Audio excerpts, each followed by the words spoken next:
ನಮಸ್ತೆ ವೀಕ್ಷಕರೇ. ಅಶ್ವಜ್ಯೋತಿಷ್ಯ ವಿಶೇಷ ಕಾರ್ಯಕ್ರಮಕ್ಕೆ ತಮ್ಮೆಲ್ಲರಿಗೂ ಪ್ರೀತಿಯ ಸ್ವಾಗತ ಸುಸ್ವಾಗತ. ನಾನು ಕಾವ್ಯ ಆಚಾರ್.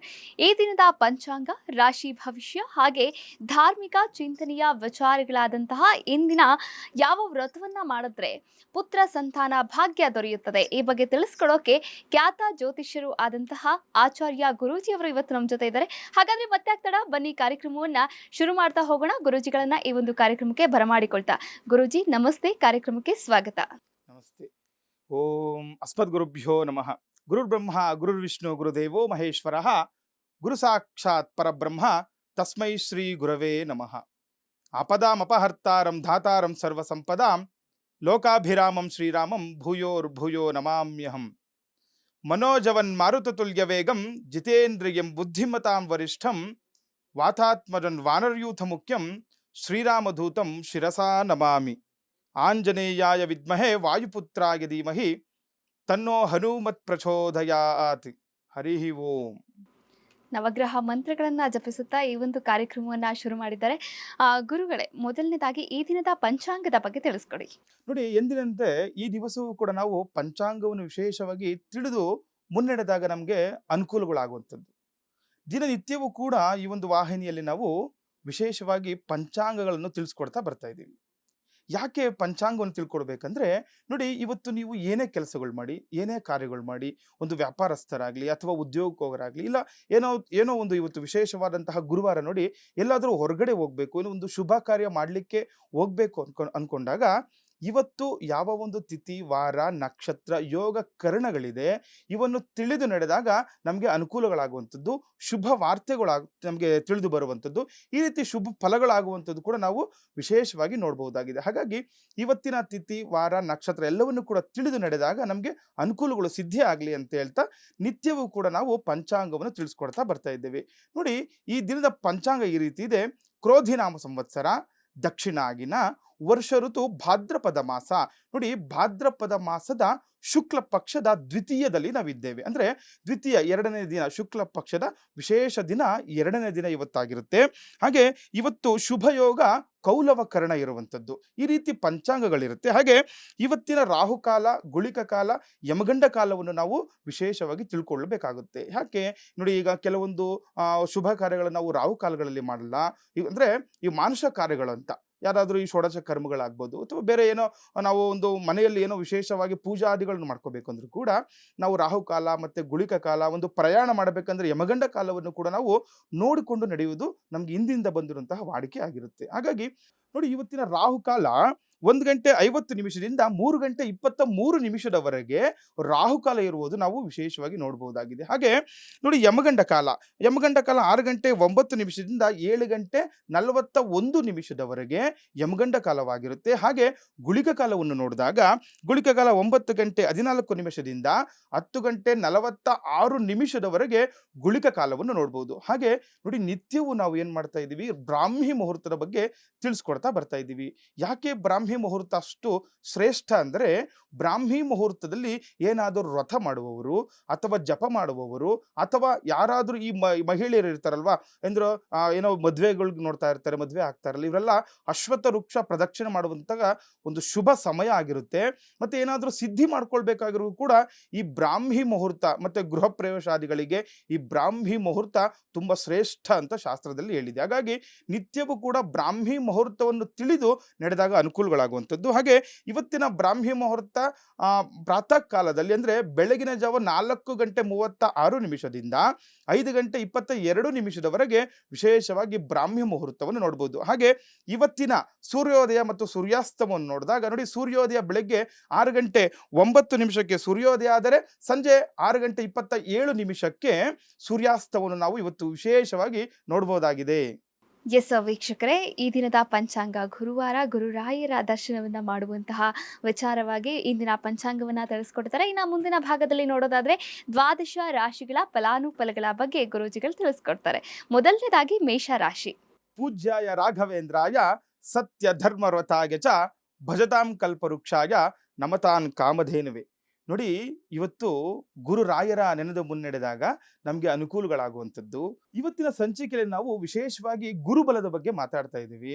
ಹಾಗೂ ಈ ಪುತ್ರ ಸಂತಾನಕ್ಕೋಸ್ಕರ ಯಾವ ವ್ರತ ಮಾಡಬೇಕು, ಯಾವ ಪೂಜೆಗಳನ್ನು ಮಾಡಬೇಕು, ಮತ್ತೆ ಗುರುಗ್ರಹವು ವಿಶೇಷವಾಗಿ ಧನ ಪ್ರಾಪ್ತಿಗೋಸ್ಕರ ಪೂಜೆ ಮಾಡುವಂತಹ ಗ್ರಹ ಆಗಿರುತ್ತೆ. ಹಾಗಾಗಿ ಅದರ ಕುರಿತು ಇವತ್ತು ಮಾತಾಡುವ ಮುಂದೆ ಅದರ ಕುರಿತಾಗಿ ಕೂಡ ನಾವು ಮಾತಾಡ್ತೀವಿ. ಹಾಗೆ ನೋಡಿ, ಎಂದಿನಂತೆ ಈ ದಿವಸ ನಾವು ದ್ವಾದಶ ರಾಶಿಗಳ ಫಲಾನುಫಲಗಳನ್ನು ತಿಳಿದುಕೊಳ್ಳುವಂಥದ್ದು ವಿಶೇಷ.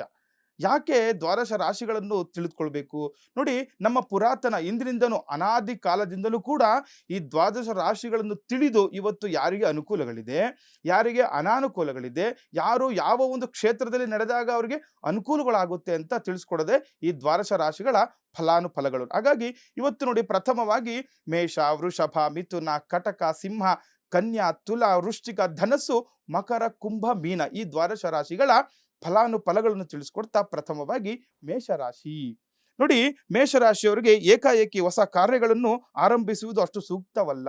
ನೋಡಿ, ಮೇಷರಾಶಿಯವರಿಗೆ ಹೇಳ್ತಾ ಇದೆ, ಏನಾದರೂ ಏಕಾಏಕಿ ಹೊಸದಾಗಿ ಒಂದು ವ್ಯಾಪಾರ ಮಾಡಬೇಕು, ಅಥವಾ ಏನೋ ವ್ಯವಹಾರ ಮಾಡೋದು, ಇಲ್ಲ ಏನೋ ಇವತ್ತು ಒಂದು ನಿರ್ಧಾರ ಮಾಡ್ಬೇಕು ಅನ್ಕೊಂಡಿರ್ತೀರ, ಒಂದು ಮದುವೆ ವಿಚಾರ ತಗೊಳ್ಳಿ, ಅಥವಾ ಮನೆ ಕಟ್ಟೋದೇ ಆಗಲಿ, ಯಾವುದೇ ಆಗಲಿ, ಏಕಾಏಕಿ ಸಡನ್ ಆಗಿ ಯಾವುದೇ ಪ್ಲಾನಿಂಗ್ಗಳು ಇವತ್ತು ನೀವು ಮಾಡ್ಕೊಂಡ್ಲೇಬಾರ್ದು. ಅದರಿಂದ ನಿಮಗೆ ಅನಾನುಗಳು ಕೂಡ ಗೋಚರ ಆಗ್ತಾ ಇದೆ. ಹಾಗೆ ರಾಜಕೀಯ ವರ್ಗದವರಿಗೆ ಶತ್ರುಗಳಿಂದ ತೊಂದರೆ ಆಗುವಂಥದ್ದು. ನೋಡಿ, ಈ ರಾಜಕೀಯದವರಿಗೆ ಯಾವತ್ತೂ ಕೂಡ ಶತ್ರುಗಳಿಂದ ತೊಂದರೆ ಇದ್ದಿದ್ದೇ. ಆದರೆ ಇವತ್ತು ನೋಡಿ, ಮೇಷರಾಶಿಯವರಿಗೆ ಇವತ್ತು ರಾಜಕೀಯದಲ್ಲಿ ಯಾರ್ಯಾರು ಇರ್ತೀರಾ, ಇವತ್ತು ನೋಡಿ ನೋಡಿ ನೋಡಿ ಇದನ್ನೆಲ್ಲ ನೀವು ತಿಳಿದು ಮುನ್ನಡೆದಾಗ ನಮಗೆ ಅನುಕೂಲ ಆಗುವಂಥದ್ದು. ಯಾರು ರಾಜಕೀಯದಲ್ಲಿ ಕೆಲಸ ಮಾಡ್ತಾ ಇರ್ತೀರಾ ಅವರಿಗೆ ಶತ್ರುಗಳಿಂದ ಇವತ್ತು ತೊಂದರೆ ಕಾಣ್ತಾ ಇದೆ.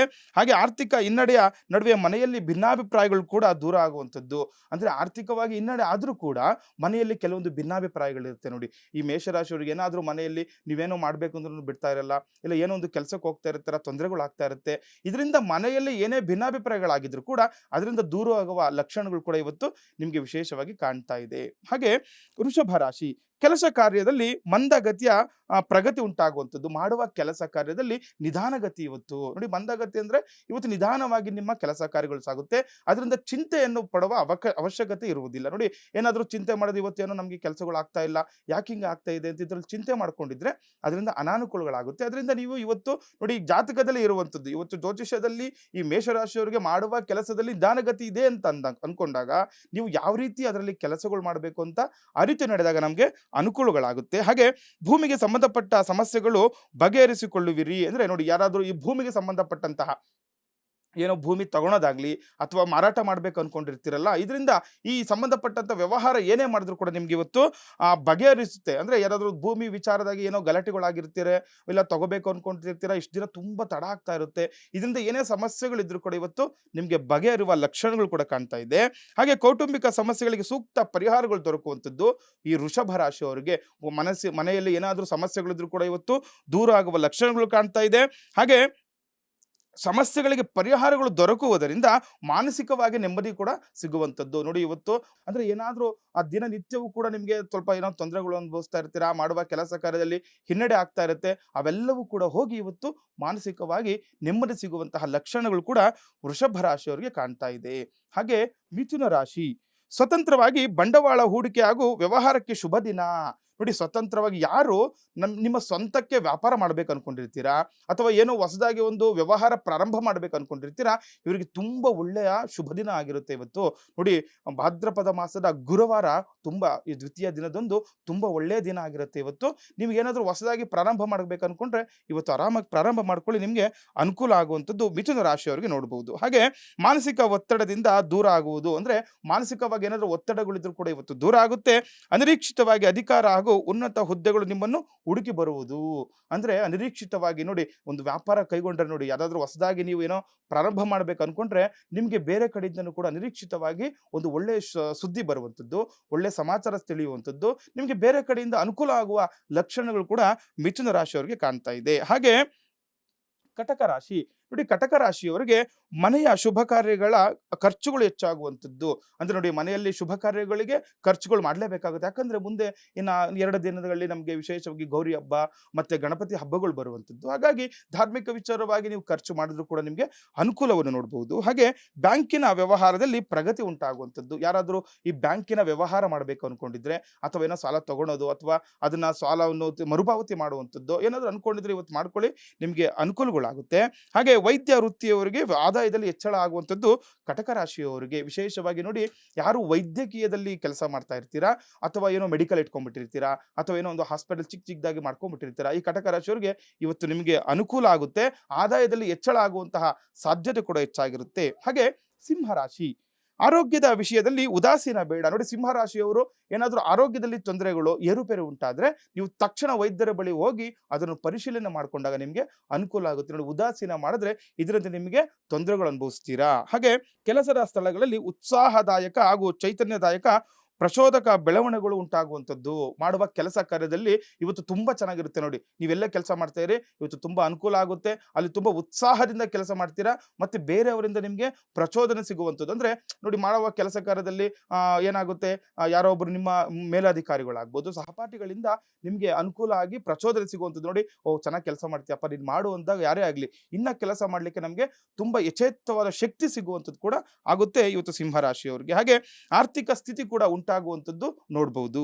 ಹಾಗೆ ಕನ್ಯಾ ರಾಶಿ, ಹಳೆಯ ಷೇರುಗಳ ಮಾರಾಟ ಅಥವಾ ಖರೀದಿಗೆ ಮುನ್ನ ಎಲ್ಲಾ ರೀತಿಯ ಸಾಧಕ ಬಾಧಕಗಳನ್ನು ನೀವು ಲೆಕ್ಕ ಹಾಕಬೇಕಾಗುತ್ತೆ ಕನ್ಯಾ ರಾಶಿಯವರು. ನೋಡಿ, ಏನಾದರೂ ಈ ಷೇರು ಮಾರುಕಟ್ಟೆಯಲ್ಲಿ ನೀವು ಬಂಡವಾಳ ಮಾಡಬೇಕು ಅಂತಂದ್ರೆ, ಇನ್ವೆಸ್ಟ್ಮೆಂಟ್ ಏನಾದ್ರು ಮಾಡಬೇಕು ಅನ್ಕೊಂಡಿದ್ರೆ ಇವತ್ತು ನೋಡಿ ಅದನ್ನು ಒಳ್ಳೇದು ಕೆಟ್ಟದು ಹಿಂದೆ ಮುಂದೆ ಯೋಚನೆ ಮಾಡಿ ಮಾಡಬೇಕಾಗುತ್ತೆ. ಯಾಕಂದ್ರೆ ನೀವು ಏನೋ ಹಿಂದೆ ಮುಂದೆ ಯೋಚನೆ ಮಾಡ್ದಲೆ ಅದರ ಸಾಧಕ ಬಾಧಕಗಳನ್ನು ನೋಡ್ದಲೆ ನೀವು ಏನಾದರೂ ಇನ್ವೆಸ್ಟ್ಮೆಂಟ್ ಮಾಡಿದ್ರೆ ನೀವು ಸಡನ್ ಆಗಿ ಅದರಿಂದ ತೊಂದರೆಗಳು ಅನುಭವಿಸ್ತೀರಾ. ಹಾಗಾಗಿ ಈ ಕನ್ಯಾ ರಾಶಿಯವರು ನೋಡಿಕೊಂಡು ಕೆಲಸ ಮಾಡಬೇಕಾಗುತ್ತೆ. ಹಾಗೆ ಆರೋಗ್ಯದ ವಿಚಾರದಲ್ಲಿ ಉದಾಸೀನ ಬೇಡ. ನೀವು ಕೂಡ ಆರೋಗ್ಯದಲ್ಲಿ ಏನಾದರೂ ಏರುಪೇರಾಗಿದ್ರೆ ತೊಂದರೆ ಆಗಿದ್ರೆ ನೀವು ಕೂಡ ಉದಾಸೀನ ಮಾಡಬಾರದು. ಹಾಗೆ ಮಕ್ಕಳ ಆರೋಗ್ಯದಲ್ಲಿ ಸುಧಾರಣೆ ಆಗುವಂಥದ್ದು ಕೂಡ ನಾವು ಕನ್ಯಾ ರಾಶಿಯವರಿಗೆ ನೋಡಬಹುದು. ನೋಡಿ, ಏನಾದರೂ ಈ ಮಕ್ಕಳ ವಿಚಾರದಲ್ಲಿ ಏನಾದರೂ ಆರೋಗ್ಯದಲ್ಲಿ ಸಮಸ್ಯೆ ಆಗ್ತದೆ, ಅದು ಕೂಡ ನಿಮಗೆ ಅನುಕೂಲ ಆಗುತ್ತೆ, ಸುಧಾರಣೆ ಆಗುತ್ತೆ. ಹಾಗೆ ತುಲಾ ರಾಶಿ, ಕನಸು ಕಾಣುತ್ತಿರುವ ಪ್ರೇಮಿಗಳು ಪ್ರಯೋಗಶೀಲತೆಯಿಂದ ನಡೆದರೆ ಯಶಸ್ಸು ಕಾಣುವಂಥದ್ದು.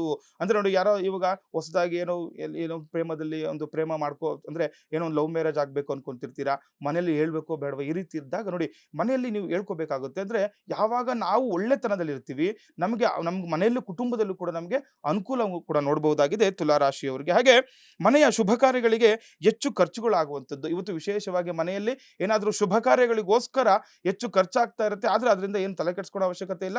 ಶುಭ ಕಾರ್ಯಗಳಿಗೆ ಅಂದ್ರೆ ಧಾರ್ಮಿಕ ವಿಚಾರದಲ್ಲಿ ಆಗ್ಬೋದು ಅಥವಾ ಮದುವೆ ವಿಚಾರದಲ್ಲಿ ಆಗ್ಬೋದು ಅಥವಾ ಮನೆ ಕಟ್ಟುವ ವಿಚಾರದಲ್ಲಿ ಆಗ್ಲಿ ಖರ್ಚಾಗುವ ಸಾಧ್ಯತೆ ಕೂಡ ಹೆಚ್ಚಾಗಿರುತ್ತೆ ತುಲಾ ರಾಶಿಯವರಿಗೆ.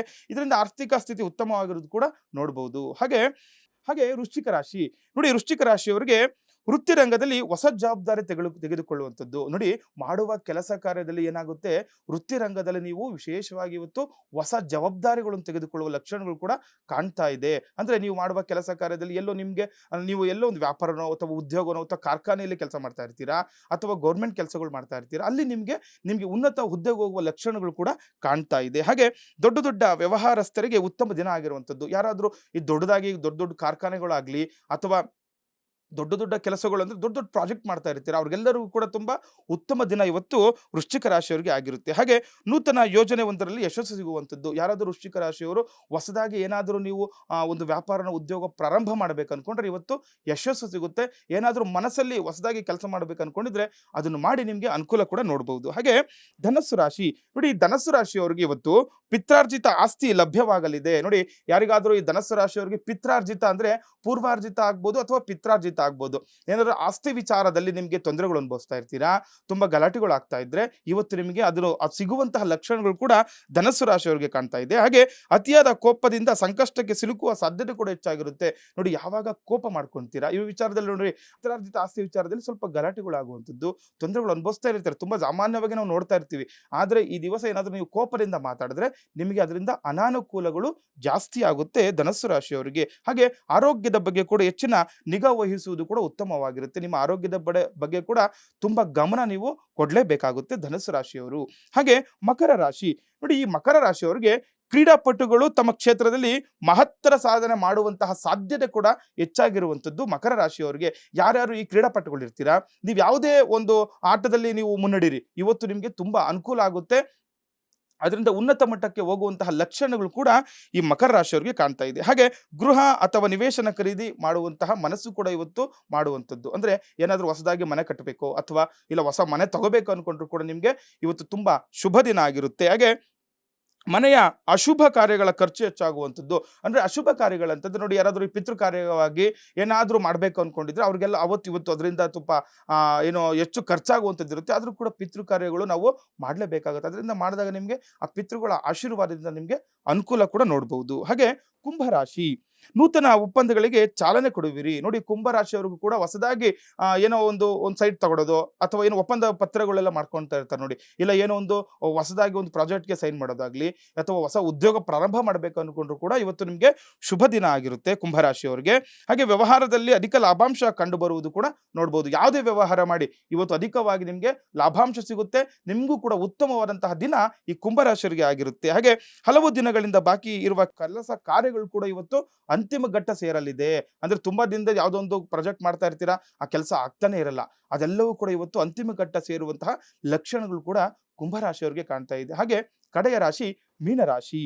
ನೋಡಿ, ಸಾಮಾಜಿಕ ಕಾರ್ಯಗಳಲ್ಲಿ ತೊಡಗಿಕೊಳ್ಳುವಿರಿ. ಸಾಮಾಜಿಕ ಕಾರ್ಯಗಳಂದ್ರೆ ನೋಡಿ, ಯಾವ್ದಾದ್ರು ಈಗೊಂದು ಗ್ರಾಮದಲ್ಲಿ ಆಗಲಿ ಅಥವಾ ನೀವಿರುವ ಸ್ಥಳಗಳಲ್ಲಿ ಸಾಮಾಜಿಕವಾಗಿ ಏನೇ ನೋಡಿ, ಹೊಸದಾಗಿ ಇವಾಗ ಇನ್ನು 2 ದಿನದಲ್ಲಿ ನಿಮಗೆ ಏನು ಗಣಪತಿ ಹಬ್ಬ ಬರುವಂಥದ್ದು, ಇದರ ಪ್ರಯುಕ್ತ ನೀವು ಏನೇ ಕೆಲಸ ಕಾರ್ಯಗಳು ಮಾಡಿದ್ರು ಕೂಡ ನಿಮಗೆ ತುಂಬಾ ಅನುಕೂಲಗಳಾಗುತ್ತೆ. ಹಾಗೆ ಹಣಕಾಸಿನ ವಿಚಾರದಲ್ಲಿ ಚೇತರಿಕೆ ಕಾಣ್ತಾ ಇದೆ. ಹಾಗೆ ಧಾರ್ಮಿಕ ಕ್ಷೇತ್ರಗಳ ದರ್ಶನ ಮಾಡೋದ್ರಲ್ಲಿ ನಿಮಗೆ ತುಂಬಾ ಅನುಕೂಲ ಆಗುತ್ತೆ. ನೋಡಿ, ಯಾರಾದರೂ ನಿಮ್ಮ ಒಂದು ಗ್ರಾಮದಲ್ಲಿ ಆಗಲಿ ಅಥವಾ ನಿಮ್ಮ ಅಕ್ಕಪಕ್ಕ ಯಾವುದಾದ್ರೂ ಒಂದು ದೇವಸ್ಥಾನಗಳಿಗೆ ಹೋದಾಗ ಇವತ್ತು ಗುರುರಾಯರ ದರ್ಶನ ಕೂಡ ಪಡೆದಾಗ ನಿಮಗೆ ತುಂಬಾ ಅನುಕೂಲ ಆಗುತ್ತೆ. ಮೀನರಾಶಿಯವರಿಗೆ ಮಾಡುವ ಕೆಲಸದಲ್ಲಿ ಪ್ರಗತಿ ಕೂಡ ಕಾಣುವಂಥದ್ದು ಕೂಡ ನಾವು ವಿಶೇಷವಾಗಿ ನೋಡಬಹುದಾಗಿದೆ. ಎಸ್ ವೀಕ್ಷಕರೇ, ಈ ದಿನದ ಒಂದು ದ್ವಾದಶ ರಾಶಿಗಳ ಫಲಾನುಫಲಗಳ ಬಗ್ಗೆ ಗುರೂಜಿಗಳು ತಿಳಿಸ್ಕೊಟ್ರು. ಇನ್ನು ಧಾರ್ಮಿಕ ಚಿಂತನೆಯ ಬಗ್ಗೆ ಗುರೂಜಿಗಳು ತಿಳಿಸ್ಕೊಡ್ತಾರೆ ಆಫ್ಟರ್ ಎ ಶಾರ್ಟ್ ಬ್ರೇಕ್.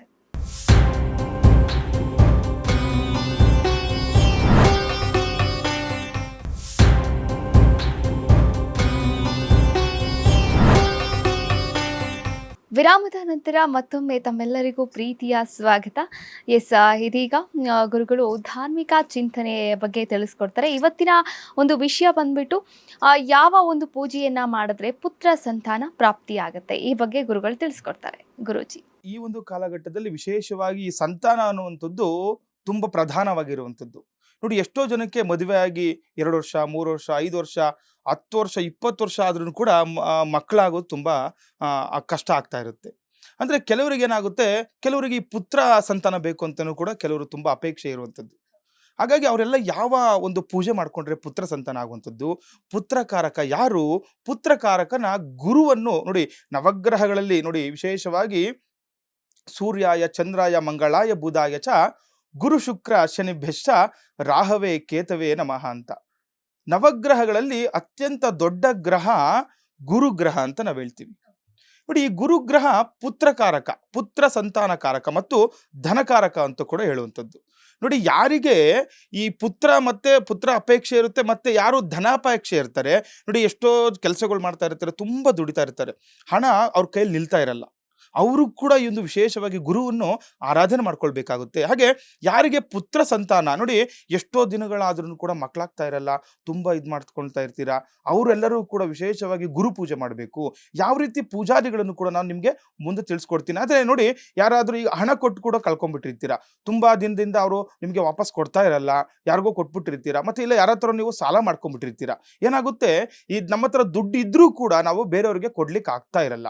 ಅವ್ರಿಗೆ ಏನ್ ಮಾಡ್ಕೋಬೇಕು ನೋಡಿ, ಅದಕ್ಕೋಸ್ಕರ ಹೇಳೋದು ಈ ಗುರುಗ್ರಹನನ್ನು ಧನಕಾರಕ ಮತ್ತು ಪುತ್ರ ಸಂತಾನ ಕಾರಕ ಅಂತ. ನೋಡಿ, ಯಾರಿಗೆ ಈ ಪುತ್ರ ಅಪೇಕ್ಷೆ ಇರುತ್ತೆ ಇವರು ಗುರುವಾರಗಳು ವಿಶೇಷವಾಗಿ ಗುರುರಾಯರ ಪೂಜೆ ಮಾಡಬೇಕಾಗುತ್ತೆ, ಮತ್ತೆ ಗುರುಗ್ರಹವನ್ನು ಪೂಜೆ ಮಾಡಬೇಕಾಗುತ್ತೆ ವಿಶೇಷವಾಗಿ. ನೋಡಿ, ಗುರುಗ್ರಹ ಆದಿತ್ಯರ ನವಗ್ರಹ ಮಂಡಲದಲ್ಲಿ ಗುರುಗ್ರಹ ತುಂಬಾ ವಿಶೇಷವಾದ ಗ್ರಹ ಅಂತ ನಾವು ಯಾವಾಗಲೂ ಕೂಡ ಹೇಳ್ತಾ ಬರ್ತಾ ಇರ್ತೀವಿ. ಆದ್ರೆ ನೋಡಿ, ನವಗ್ರಹ ಮನೆಗಳಲ್ಲಿ ಯಾರು ಕೂಡ ನವಗ್ರಹಗಳನ್ನಿಟ್ಟು ಪೂಜೆ ಮಾಡಲ್ಲ. ಹಾಗಾಗಿ ಯಾರಾದರೂ ನಿಮ್ಮ ಹತ್ತಿರದ ನವಗ್ರಹಗಳ ದೇವಸ್ಥಾನಕ್ಕೆ ಹೋದಾಗ ನವಗ್ರಹಗಳಲ್ಲಿ ಒಂದು ಅಭಿಷೇಕ ಮಾಡಿಸೋದು ಅಥವಾ ಒಂದು ಪೂಜಾರಿಗೆ ಮಾಡಿಸೋದು ಮಾಡ್ಕೋಬಹುದು. ಆದ್ರೆ ಮನೆಯಲ್ಲಿ ವಿಶೇಷವಾಗಿ ಈ ಗುರುವನ ಜಪ ಮಾಡಿಸ್ಬೇಕು, ಮತ್ತೆ ಗುರುವಿನಿಗೆ ತರ್ಪಣ ಕೊಡುವಂಥದ್ದು, ಮತ್ತು ಗುರುವಿಗೆ ಹೋಮ ಮಾಡಿಸುವಂಥದ್ದು ವಿಶೇಷ. ಹಾಗಾಗಿ ಮನೆಗಳಲ್ಲಿ ನೋಡಿ, ಕೆಲವರು ಹೇಳ್ತಾರೆ ಈಗ ತರ್ಪಣ ಆಗ್ಲಿ ಅಥವಾ ಜಪ ಆಗ್ಲಿ ಮನೇಲಿ ಮಾಡಿಸ್ಬೋದಾ ಅಂತ.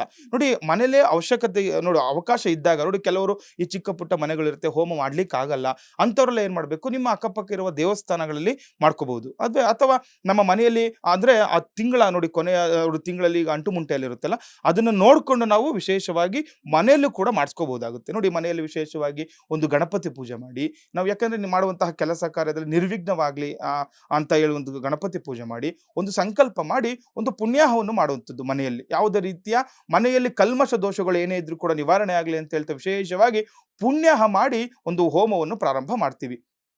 ಆ ಒಂದು ಹೋಮದಲ್ಲಿ ನೋಡಿ, ಒಂದು ವಿಶೇಷವಾಗಿ ಅದರಲ್ಲೂ ಕೂಡ ಪ್ರಥಮವಾಗಿ ಗಣಪತಿ ಹೋಮ ಮಾಡುವಂಥದ್ದು, ತದನಂತರ ಆ ಗುರುಗ್ರಹಗಳನ್ನು ಪೂಜೆ ಮಾಡುವ ಮೊದಲು ಆ ರೀತಿಯಾಗಿ ನವಗ್ರಹಗಳನ್ನು ಪೂಜೆ ಮಾಡಬೇಕಾಗುತ್ತೆ. ನಮ್ಮ ಸೂರ್ಯಾಯ ಚಂದ್ರಾಯ ಮಂಗಳಾಯ ಬುಧಾಯ ಚ ಗುರು ಶುಕ್ರ ಶನಿಭ್ಯಶ್ಚ ರಾಹವೇ ಕೇತವೇ ನಮಃ ಅಂತ ಹೇಳ್ತಾ ಆ ರೀತಿಯ ನವಗ್ರಹಗಳನ್ನು ಪೂಜಾರಿಗಳನ್ನು ಮಾಡಿ ನೋಡಿ, ವಿಶೇಷವಾಗಿ ಧಾನ್ಯಗಳೆಲ್ಲ ಬರುವಂಥದ್ದು, ನಾವೊಂದು ಅಕ್ಕಿಯಲ್ಲಿ ಒಂದು ಬಾಳೆಯಲ್ಲಿ ಹಾಕಿ ಒಂದು ಅಕ್ಕಿ ಹಾಕಿ ಅಕ್ಕಿಯ ಮೇಲೆ ಆ ನವಗ್ರಹಗಳ ಧಾನ್ಯಗಳನ್ನು ಇಟ್ಟು ವಿಶೇಷವಾಗಿ ಪೂಜೆ ಮಾಡಬೇಕು. ಅದ್ರ ಜೊತೆ ಯಾವತ್ತೂ ಕೂಡ ನವಗ್ರಹಗಳ ಜೊತೆ ನಾವು ಮೃತ್ಯುಂಜಯ ಪೂಜೆಯನ್ನು ಮಾಡ್ತೀವಿ. ಒಂದು ಬೆಲ್ಲ ಇಡೋದು ಅಥವಾ ಒಂದು ತೆಂಗಿನಕಾಯಿನಲ್ಲಿನೋ ಒಂದು ಕುಂಬಳಕಾಯಿನಲ್ಲಿನೋ ಆ ಒಂದು ನಾವು ವಿಶೇಷವಾಗಿ ಪೂಜೆ ಮಾಡ್ತೀವಿ ಮೃತ್ಯುಂಜಯನನ್ನು. ಯಾಕೆ ಮೃತ್ಯುಂಜಯನ ಪೂಜೆ ಮಾಡ್ಬೇಕಂತಂದ್ರೆ ನೋಡಿ, ಕೆಲವರಿಗೆ ಏನಾಗ್ಬಿಡುತ್ತೆ, ಈ ಮಕ್ಕಳು ಹುಟ್ಟೋಕ್ ಮುಂಚೆನೆ ಸಾಯುವಂಥದ್ದು. ಇದೆಲ್ಲ ಜಾತಕದಲ್ಲಿ, ಯಾಕಂದ್ರೆ ಮಕ್ಕಳು ಯಾವಾಗ ನಮಗೆ ವಂಶ ಉದ್ಧಾರ ಆಗ್ಬೇಕಂದ್ರೆ ಮಕ್ಕಳಾಗ್ದ್ರೇನೆ.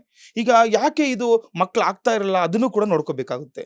ಇವಾಗ ನೋಡಿ, ಯಾವಾಗ ನಾವು ಮನೆ ದೇವರನ್ನ ನಾವು ಪೂಜೆ ಮಾಡ್ತಾ ಇರಲ್ಲ, ಯಾವಾಗ ಮರಿತಾ ಹೋಗ್ತಾ ಇರ್ತೀವಿ. ಕೆಲವರು ನೋಡಿ, ಮನೆ ದೇವ್ರು ಯಾವ್ದು ಅಂತಾನೆ ಗೊತ್ತಿರಲ್ಲ, ಮನೆ ದೇವ್ರನ್ನೇ ಪೂಜೆ ಮಾಡಿದವ್ರಿಗೆ ಯಾವಾಗ ವಂಶ ಉದ್ಧಾರ ಆಗುವಂಥದ್ದು ಅಲ್ವಾ? ಹಾಗಾಗಿ ಮನೆ ದೇವರನ್ನು ಯಾವಾಗ ನಾವು ನಿರ್ಲಕ್ಷಣೆ ಮಾಡ್ತೀವಿ, ಆ ಒಂದು ಸಂದರ್ಭದಲ್ಲಿ ನಮಗೆ ಸಂತಾನಗಳು ಆಗ್ತಾ ಇರಲ್ಲ. ಅವರು ವಿಶೇಷವಾಗಿ ಈ ಪೂಜೆನ ಮನೇಲಿ ಮಾಡ್ಕೊಳ್ಳಿ. ಮತ್ತೆ ಯಾಕೆ ಸಂತಾನಗಳು ಆಗ್ತಾ ಇರಲ್ಲ, ಮತ್ತೆ ನೋಡಿ, ಕೆಲವರು ಹೇಳ್ತಾರೆ ಕುಜದೋಷ ಅಂತ. ಕುಜದೋಷದಿಂದ ಮದುವೆನೂ ಕೂಡ ವಿಳಂಬ ಆಗುತ್ತೆ, ಮಕ್ಕಳು ಕೂಡ ವಿಳಂಬ ಆಗುತ್ತೆ. ಹಾಗಾಗಿ ಯಾರು ಈ ಮದುವೆಯ ಸಮಯದಲ್ಲಿ ಕುಜದೋಷ ಪ್ರಾಯಶ್ಚಿತ್ತ ಮಾಡ್ಕೊಂಡಿರಲ್ಲ, ಪರಿಹಾರ ಮಾಡ್ಕೊಂಡಿರಲ್ಲ, ಅವರು ತದನಂತರವೂ ಕೂಡ ಯಾವಾಗ ಮಕ್ಕಳಾಗೋದು ತುಂಬಾ ತಡವಾಗ್ತಾ ಇರುತ್ತೆ, ಈ ಒಂದು ಸಂದರ್ಭದಲ್ಲಿ ನೀವು ಕುಜಶಾಂತಿ ಮಾಡ್ಕೊಳ್ಬೇಕಾಗುತ್ತೆ. ಹಾಗೆ ಯಾವಾಗ ಪಿತೃಗಳಿಗೆ ನಾವು ಪೂಜಾರಿಗಳನ್ನು ಮಾಡಲ್ಲ, ಅವಾಗೂ ಕೂಡ ಸಂತಾನ ಭಾಗ್ಯ ನಮಗೆ ಸಿಗಲ್ಲ. ಯಾಕೆ ಸಿಗಲ್ಲ ಅಂತಂದ್ರೆ ನೋಡಿ, ಇವಾಗ ನಾವು ಈಗ ನೆಕ್ಸ್ಟ್ ಅಮಾವಾಸ್ಯೆ ಒಂದು ಸಂದರ್ಭದಲ್ಲಿ ಬರುತ್ತೆ, ಪಿತೃಪಕ್ಷ ಅಂತ ಮಾಡ್ತೀವಿ. ಸಾಮಾನ್ಯವಾಗಿ ಎಲ್ರಿಗೂ ಕೂಡ ಆ ಜನಗಳಿಗೆ ಪಿತೃಪಕ್ಷ ಅಂತ ಗೊತ್ತಿರುತ್ತೆ. ಈ ಒಂದು ಸಂದರ್ಭದಲ್ಲಿ ಏನ್ ಮಾಡ್ತೀವಿ, ನಮ್ಮ ಹಿರಿಯರ ಪೂಜೆ ಅಂತ ಮಾಡ್ತೀವಿ. ಸಾಮಾನ್ಯವಾಗಿ ಹಳ್ಳಿ ಕಡೆ ಮಾಡ್ತಾರೆ, ತುಂಬಾ ಎಲ್ಲ ಕಡೆನೂ ಮಾಡ್ತಾರೆ. ನೋಡಿ, ಹಿರಿಯರಿಗೆ ಅಷ್ಟು ಪ್ರಾಮುಖ್ಯತೆ ಇರುವಂಥದ್ದು. ನೋಡಿ, ಅವ್ರನ್ನ ನಾವು ದೇವರ ಸಮಾನ ನೋಡ್ತೀವಿ. ಹಿರಿಯರನ್ನ ನಾವು ಸತ್ತೋರ್ದು ಮನೆಯಲ್ಲಿ ಫೋಟೋಗಳು ಆಗುವಂಥದ್ದು, ಅವರಿಗೆ ಪೂಜಾರಿಗಳನ್ನು ಮಾಡ್ತಾ ಇರ್ತೀವಿ. ನೋಡಿ, ಒಂದು ವಂಶ ಉದ್ಧಾರ ಆಗ್ಬೇಕು, ಒಂದು ಸಂತಾನ ಆಗ್ಬೇಕು ಅಂತಂದ್ರೆ ಹಿರಿಯರ ಆಶೀರ್ವಾದ ನಮ್ಗೆ ಇರಬೇಕು. ಹಾಗಾಗಿ ನಾವು ಯಾವುದೇ ಪೂಜೆ ಮಾಡಿದ್ರು ಕೂಡ ನಾವು ಒಂದು ಪೂಜೆಯಲ್ಲಿ ಹೇಳ್ತೀವಿ, ಹಿರಿಯರ ನೆನ್ಸ್ಕೊಳ್ರಿ, ಹಿರಿಯರ ಪೂಜೆ ಮಾಡಬೇಕು ಅಂತ. ಹಾಗಾಗಿ ನೋಡಿ, ಹಿರಿಯರಿಗೆ ಅಷ್ಟು ಪ್ರಾಮುಖ್ಯತೆ ಇರುವಂಥದ್ದು. ಯಾವಾಗ ನಾವು ಹಿರಿಯರ ಪೂಜೆ ಕಾಲಕ್ರಮೇಣ ಬರ್ತಾ ಇರಲ್ವೋ, ಆ ಒಂದು ಸಂದರ್ಭದಲ್ಲಿ ಆ ಒಂದು ಸಮಯದಲ್ಲಿ ನಮಗೆ ಈ ರೀತಿ ಸಂತಾನಕ್ಕೆ ತೊಂದರೆಗಳು ಉಂಟಾಗ್ತಾ ಇರುತ್ತೆ. ಯಾವುದೇ ಕಾರಣಕ್ಕೂ ಪುತ್ರ ಸಂತಾನ ಆಗ್ತಾ ಇರಲ್ಲ. ನೋಡಿ, ಕೆಲವರಿಗೂ 4-5 ಆದ್ರೂ ಬರೀ 8 ಸಂತಾನನೇ ಆಗ್ತಾ ಇರುತ್ತೆ. ಅವ್ರಿಗೆಲ್ಲ ನೋಡಿ, ಇದೆಲ್ಲ ಈ ತೀರ ಸಣ್ಣ ಪುಟ್ಟ ಇವೆಲ್ಲ ಪರಿಹಾರಗಳು ಮಾಡ್ಕೊಂಡಾಗ ತುಂಬಾ ಅಪೇಕ್ಷೆದಲ್ಲಿ ಇರ್ತಾರೆ, ನಮಗೆ ಗಂಡ್ಮಗು ಬೇಕು ಅಂತ. ಅಂಥವ್ರಿಗೆ ಇದು ವಿಶೇಷವಾಗಿ ಗುರುಗ್ರಹನನ್ನು ಮನೆಯಲ್ಲಿ ಆರಾಧನೆ ಮಾಡ್ಕೊಳ್ಳಿ, ಗುರು ಜಪ ಮಾಡಬೇಕಾಗುತ್ತೆ. ಪ್ರತಿ ಗುರುವಾರಗಳು ಓಂ ಗಂ ಗುರುವೇ ನಮಃ ಅಂತ ಹೇಳ್ತಾ ನೋಡಿ, ಆ ಗುರು ಮಂತ್ರವನ್ನು ಜಪ ಮಾಡಿ ಮನೆಯಲ್ಲಿ. ಹೆಣ್ಮಕ್ಳು ಮಾಡ್ಬೋದು, ಕೆಲವರು ಹೇಳ್ತಾರೆ ಹೆಣ್ಮಕ್ಳು ಮಾಡ್ಬೋದಾ, ಇಲ್ಲ ಗಂಡ್ಮಕ್ಳೇ ಮಾಡ್ಬೇಕಂತ. ಆ ಥರ ಏನೂ ಇಲ್ಲ. ಮನೆಯಲ್ಲಿ ನೋಡಿ, ಆ ದಿನ ಯಾವ ದಿನ ನೀವು ಜಪ ಮಾಡಬೇಕು ಅನ್ಕೊಂಡಿರ್ತೀರ ನೋಡಿ, ಯಾವುದೇ ಪೂಜೆ ಮಾಡಿ ವ್ರತ ಮಾಡಿ ನಮ್ಗೇನು ಇವತ್ತು ಮಾಡಿದ ತಕ್ಷಣ ನಾಳೆ ಫಲ ಕೊಡಲ್ಲ. ಹಾಗಾಗಿ ಒಂದು 3 ವಾರನೋ ಅಥವಾ 3 ಗುರುವಾರಗಳಾಗ್ಲಿ ಅಥವಾ 3 ಶನಿವಾರಗಳಲ್ಲೂ ವಿಶೇಷವಾಗಿ ಆ ಒಂದು ಪ್ರಾತಃ ಕಾಲದಲ್ಲಿ ತಲೆ ಸ್ನಾನ ಮಾಡಿ, ವಿಶೇಷವಾಗಿ ಅವತ್ತು ನೀವು ನೋಡಿ ಈ ಕೆಂಪು ವಸ್ತ್ರವನ್ನು ಧರಿಸಬೇಕು. ಇಲ್ಲ ಅಂತಂದ್ರೆ ಹಳದಿ ವಸ್ತ್ರ ಒಂದು ಸ್ಯಾರಿ ಧರಿಸುವಂಥದ್ದು ಮಾಡಿ, ಅಲ್ಲಿ ಒಂದು ಕಂಕಣ ಬದ್ಧರಾಗಿ ಒಂದು ಕಂಕಣದಲ್ಲಿ ಒಂದು ವಾಸುಕಿಯನ್ನು ಆವಾಹನೆ ಮಾಡಿಕೊಂಡು ಕಂಕಣಬದ್ಧರಾಗಿ ಗುರುವನ್ನು ನೆನೆದುಕೊಂಡು ನೋಡಿ, ಗುಡುಗೆ ಕಡಲೆಕಾಳನ್ನು ನೋಡ್ತೀವಿ ನಾವು. ಕಡಲೆಕಾಳನ್ನು ಒಂದು ಅರಿಶಿನ ಬಟ್ಟೆಯಲ್ಲಿ ಆ ಕಡಲೆಕಾಳನ್ನು ಕಟ್ಟಿ ಅದಕ್ಕೆ ಗಂಟಿಗೆ ಪೂಜೆ ಮಾಡುವಂಥದ್ದು. ಆ ಪೂಜೆ ಮಾಡಿ ಯಾವುದಾದ್ರೂ ಒಂದು ದೇವಸ್ಥಾನಕ್ಕೆ ಆಗಲಿ ಅಥವಾ ಬಡವರಿಗೆ ಆಗಲಿ ದಾನ ಮಾಡಬೇಕಾಗುತ್ತೆ. ಆ ದಿನ ನೀವು ಅದನ್ನ ಜಪ ಮಾಡಿ 108 ಮಾಡಿ ಅಥವಾ 1008 ಮಾಡಿ, ನಿಮ್ಗೆ ಅನುಕೂಲ, ನಿಮಗೆ ಯಾವ ರೀತಿ ನಿಮಗೆ ಅನುಕೂಲ ಆಗುತ್ತೆ ಆ ರೀತಿ ಒಂದು ಪ್ರಾತಃ ಕಾಲದಲ್ಲಿ ಆಗಲಿ ಅಥವಾ ಮಾಧ್ಯಾಹ್ನಿಕ ಒಂದು ಸಾಯಂಕಾಲ ಅಂದರೆ ಗೋಧೂಳಿ ಲಗ್ನದಲ್ಲಿ ಸಂಜೆ ಒಂದು 6-6:30 ಮೇಲೆ 6, ಯಾಕೆಂದ್ರೆ ಬೆಳಗ್ಗೆ ಕೆಲವರು ಮಾಡ್ಲಿಕ್ಕೆ ಆಗಿರಲ್ಲ, ಅವರು ಸಂಜೆನೂ ಕೂಡ ಮಾಡ್ಕೋಬಹುದು. ಯಾಕಂದ್ರೆ ಈ ಜಪ ಮಾಡ್ಲಿಕ್ಕೆ ಏನು ಇಂಥದ್ದು ಸಮಯ ಅಂತ ಏನು ತಲೆ ಕೆಡಿಸ್ಕೊಳ್ಳೋ ಅವಶ್ಯಕತೆ ಇರಲ್ಲ. ಪೂಜೆ ಮಾಡಲಿಕ್ಕೆ ನೋಡಿ, ದೇವ ಪೂಜೆ ಮಾಡಬೇಕು ಯಾವಾಗ ನಮಗೆ ಸಮಯ ಸಿಗುತ್ತೋ ಅವಾಗ ಮಾಡಿದಾಗ ನಮಗೆ ತುಂಬಾ ಅನುಕೂಲಗಳಾಗ್ತಾ ಇರುತ್ತೆ. ಹಾಗಾಗಿ ಈ ಗುರುವಾರ ಪ್ರಾತಃ ಕಾಲದಲ್ಲಿ ಆಗಲಿ ಅಥವಾ ಗೋಧೂಳಿ ಲಗ್ನದಲ್ಲಿ ಆಗಲಿ ವಿಶೇಷವಾಗಿ ಪೂಜಾದಿಗಳನ್ನು ಮಾಡ್ಕೊಳ್ಳಿ, ಗುರು ಜಪವನ್ನು ಮಾಡಿ. ಪುತ್ರ ಕಾಮೇಷ್ಟಿಯವರವರಿಗೆ ನಿಮಗೆ ಶೀಘ್ರವಾಗಿ ಪುತ್ರ ಸಂತಾನ ಆಗುತ್ತೆ. ಹಾಗೆ ಯಾರ್ಯಾರು ಧನ ಪ್ರಾಪ್ತಿಗೋಸ್ಕರ ತೊಂದರೆಗಳು ಅನುಭವಿಸ್ತಾ ಇರ್ತೀರಾ, ಯಾರಿಗಾದ್ರೂ ಹಣ ಕೊಟ್ಟು ಕಳ್ಕೊಂಡ್ಬಿಟ್ಟಿರ್ತೀರಾ, ಅವರು ಕೊಡ್ತಾನೆ ಇರಲ್ಲ, ಸಿಗ್ತಾನೆ ಇರಲ್ಲ, ಅಂಥವ್ರು ಕೂಡ ವಿಶೇಷವಾಗಿ ಗುರುನನ್ನು ಪ್ರಾರ್ಥನೆ ಮಾಡ್ಕೊಳ್ಳಿ. ನೋಡಿ, ಯಾವತ್ತೂ ಕೂಡ ಹೇಳ್ತಾರೆ, ಮುಂದೆ ಗುರಿ ಇರಬೇಕು, ಹಿಂದೆ ಗುರು ಇರಬೇಕು ಅಂತ. ಹಾಗಾಗಿ ಗುರುಗಳನ್ನು ಯಾವಾಗಾದರೂ ನಾವು ಒಂದು ನಮ್ಮ ವಯೋ ಸಹಜದಿಂದ ಗುರುಗಳನ್ನು ನಿಂದನೆ ಮಾಡ್ಬಿಟ್ಟಿರ್ತೀವಿ ನಾವು. ಅಂದ್ರೆ ಒಂದು ಒಂದು ಒಂದು ಚಿಕ್ಕದಾಗಿ ಓದ್ಬೇಕು, ಒಂದು ಹೈಸ್ಕೂಲ್ಗಳಲ್ಲಿ ಮಿಡ್ಲ್ ಸ್ಕೂಲ್ ಓದ್ಬೇಕಾದ್ರೆ ನಾವೇನಾಗುತ್ತೆ, ಈ ಗುರುಗಳನ್ನ ನಾವು ತುಂಬಾ ಗೇಲಿ ಮಾಡೋದಿರುತ್ತೆ. ಆ ಸಂದರ್ಭದಲ್ಲಿ ಏನೋ ನಮಗೆ ವಯೋ ಸಹಜ ಅಂದ್ರೆ ಆ ಒಂದು ಸಹಜ ಟೈಮಲ್ಲಿ ಏನಾದ್ರು ಗುರುಗಳಿಗೆ ನಿಂದನೆ ಮಾಡ್ಬಿಟ್ಟಿರ್ತೀವಿ, ಏನೋ ಬೈದ್ಬಿಟ್ರೆ ಏನೋ ಆಗ್ಬಿಟ್ಟಿರುತ್ತಲ್ಲ, ಇವೆಲ್ಲ ನಮಗೆ ಶಾಪವಾಗಿ ಬಂದಿರುತ್ತೆ. ಈ ಶಾಪದಿಂದ ಏನಾಗುವಂಥದ್ದು, ಈ ಸಂತಾನಕ್ಕೆ ತೊಂದರೆ ಆಗುತ್ತೆ, ಮತ್ತೆ ಏನಾಗುತ್ತೆ ಧನ ಪ್ರಾಪ್ತಿಗೂ ಕೂಡ ತೊಂದರೆ ಆಗುವಂಥದ್ದು. ಅಪ್ರಾಪ್ತ ಲಕ್ಷ್ಮಿ ಅಂತ ಹೇಳ್ತೀವಿ. ನಮಗೆ ಅಪ್ರಾಪ್ತ ಲಕ್ಷ್ಮಿ ಪ್ರಾಪ್ತಿ ಆಗ್ಬೇಕು, ಆ ಪ್ರಾಪ್ತವಾದಂತಹ ಲಕ್ಷ್ಮಿ ನಮ್ಮ ಹತ್ರ ಚಿರಕಾಲ ಸಂರಕ್ಷಣೆ ಆಗ್ಬೇಕಂದ್ರೂ ಕೂಡ ಗುರುಗ್ರಹವನ್ನು ನಾವು ವಿಶೇಷವಾಗಿ ಪೂಜೆ ಮಾಡಬೇಕಾಗುತ್ತೆ. ಹಾಗಾಗಿ ನೋಡಿ, ಈ ರೀತಿ ಆ ಕಡಲೆಕಾಳಲ್ಲಿ ಗುರುನನ್ನು ಪ್ರಾರ್ಥನೆ ಮಾಡ್ಕೊಳ್ಳಿ, ಅನುಕೂಲ ಆಗುತ್ತೆ. ಪ್ರಾರ್ಥನೆ ಮಾಡಿ, ಜಪ ಮಾಡಿ, ಯಾರಿಗಾದ್ರೂ ಒಂದು ದೇವಸ್ಥಾನದಲ್ಲಿ ಅರ್ಹರಿಗೆ ನೀವು ದಾನ ಮಾಡಿದಾಗ ಅದರಲ್ಲಿ ಒಂದು ಎಷ್ಟು ಯಥಾಶಕ್ತಿ ಒಂದು ವಿಳೆದೆಲೆ ಅಡಿಕೆ, ಒಂದು ಹಣ್ಣು, ಒಂದು ದಕ್ಷಿಣೆಯನ್ನು ಇಟ್ಟು ನೀವು ಕಾಲ ಮಾಡ್ತಾ ಬಂದರೆ ನಿಮ್ಗೆ ಕ್ರಮೇಣವಾಗಿ ನಿಮಗೆ ಅದರಿಂದ ಏನೇ ನಮಗೆ ಪುತ್ರ ಸಂತಾನ ಆಗಲಿ, ಅದು ಧನಕ್ಕೆ ಏನೇ ನಮಗೆ ತೊಂದರೆಗಳು ತೊಡಕುಗಳು ಏನೇ ಇದ್ರೂ ಕೂಡ ನಿವಾರಣೆ ಆಗಿ ನಮಗೆ ಅನುಕೂಲ ಆಗುವಂಥದ್ದು ಕೂಡ ನಾವು ವಿಶೇಷವಾಗಿ ನೋಡ್ಬೋದು. ಈ ದಿನದ ಧಾರ್ಮಿಕ ಚಿಂತನೆಯಲ್ಲಿ ಗುರುಜಿಗಳು ತುಂಬಾ ಚೆನ್ನಾಗಿ ತಿಳಿಸ್ಕೊಟ್ರು. ಗುರುವಿನ ಗುಲಾಮನಾಗುವ ತನಕ ದೊರೆಯದಯ್ಯ ಮುಕುತಿ. ಈ ಒಂದು ಮಾತಿನ ಅರ್ಥ ಇಷ್ಟೇ. ಅಂದ್ರೆ ಧನ ಪ್ರಾಪ್ತಿಗಾಗಿ ಹಾಗೆ ಪುತ್ರ ಸಂತಾನ ಪ್ರಾಪ್ತಿಗಾಗಿ ನೀವು ಗುರು ಗ್ರಹವನ್ನ ಪೂಜೆಯನ್ನ ಮಾಡಬೇಕು. ಹಾಗೆ ಯಾವ ರೀತಿ ಪೂಜೆ ಪುನಸ್ಕಾರಗಳನ್ನ ಮಾಡಬೇಕು, ಯಾವ ಒಂದು ವಿಶೇಷವಾಗಿ ನೈವೇದ್ಯವನ್ನ ಅರ್ಪಣೆ ಮಾಡಬೇಕು ಅನ್ನೋದ್ರ ಬಗ್ಗೆ ಗುರುಜಿಗಳು ತಿಳಿಸ್ಕೊಟ್ರು. ನಿಮ್ಮದೇ ಯಾವುದೇ ಒಂದು ಸಮಸ್ಯೆಗೆ ಪರಿಹಾರವನ್ನ ಹುಡುಕ್ತಾ ಇದ್ದೀರಾ, ಹಾಗಾದ್ರೆ ಗುರುಜಿಗಳನ್ನ ನೀವು ನೇರವಾಗಿ ಭೇಟಿಯನ್ನ ಮಾಡಬಹುದು. ಪ್ರೆಸ್ಟೀಜ್ ಜಿಂದಾಲ್ ಅಪಾರ್ಟ್ಮೆಂಟ್ ಹಿಂಭಾಗ, ಅಂಚೆಪಾಳ್ಯ ಮುಖ್ಯ ರಸ್ತೆಯಲ್ಲಿ ಗುರೂಜಿಯವರ ಒಂದು ಕಚೇರಿ ಇದೆ. ಆ ಕಚೇರಿಯಲ್ಲಿ ನೀವು ಕೂಡ ಗುರೂಜಿಗಳನ್ನ ಭೇಟಿ ಮಾಡಬಹುದು, ನಿಮ್ಮ ಸಮಸ್ಯೆಗಳನ್ನ ಬಗೆಹರಿಸಿಕೊಳ್ಳಬಹುದು ಅಂತ ಹೇಳ್ತಾ ಈ ಒಂದು ಕಾರ್ಯಕ್ರಮವನ್ನ ಮುಗಿಸ್ತಾ ಇದ್ದೀನಿ. ಕೊನೆಯದಾಗಿ ಧನ್ಯವಾದಗಳು ಗುರೂಜಿ. ಲೋಕ ಸಮಸ್ತ ಸುಖಿನೋ ಭವಂತು, ಸಮಸ್ತ ಸನ್ಮಂಗಳಾನಿ ಭವಂತು. ಹರೇ ಶ್ರೀನಿವಾಸ. ಎಸ್ ವೀಕ್ಷಕರೇ, ಇದಾಗಿತ್ತು ಈ ದಿನದ ಅಶ್ವ ಜ್ಯೋತಿಷ್ಯ ವಿಶೇಷ ಕಾರ್ಯಕ್ರಮ. ಮುಂದಿನ ಕಾರ್ಯಕ್ರಮದಲ್ಲಿ ನಾನು ನಿಮ್ಮನ್ನ ಭೇಟಿ ಆಗ್ತೀನಿ. ಅಲ್ಲಿವರೆಗೂ ನೀವು ನೋಡ್ತಾ ಇರಿ ಅಶ್ವವೇಗ ನ್ಯೂಸ್.